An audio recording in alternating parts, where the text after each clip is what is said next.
রাজধানীর মিরপুরে sound point school বিল্ডিংয়ে অগ্নিকাণ্ড।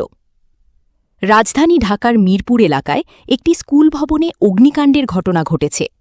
মিরপুর ১২ নম্বর বাসস্ট্যান্ড সংলগ্ন সাউন্ড পয়েন্ট স্কুলে গতরাতে আনুমানিক রাত ২টার দিকে হঠাৎ আগুনের সূত্রপাত হয়। স্থানীয় সূত্রে জানা যায়, গভীর রাতে ভবন থেকে ধোঁয়া বের হতে দেখে আশপাশের লোকজন দ্রুত ফায়ার সার্ভিসে খবর দেন। পরে বাংলাদেশ ফায়ার সার্ভিস ও সিভিল ডিফেন্সের একাধিক ইউনিট ঘটনাস্থলে পৌঁছে আগুন নিয়ন্ত্রণে আনে।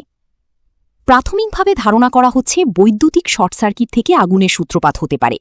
তবে আগুন লাগার সঠিক কারণ এবং ক্ষয়ক্ষতির পরিমাণ জানতে তদন্ত চলছে। ঘটনাটি গভীর রাতে ঘটায় স্কুলে কোনো শিক্ষার্থী বা স্টাফ উপস্থিত না থাকায় কোনো হতাহতের খবর পাওয়া যায়নি। তবে ভবনের কিছু অংশ পুড়ে যাওয়ার আশঙ্কা করা হচ্ছে। এই ঘটনায় এলাকায় কিছু সময়ের জন্য আতঙ্ক ছড়িয়ে পড়ে। স্থানীয়রা দ্রুত আগুন নিয়ন্ত্রণে আনার জন্য ফায়ার সার্ভিসের তৎপরতার প্রশংসা করেন। বিস্তারিত জানতে আমাদের সাথেই থাকুন। ১২ মাস টিভি।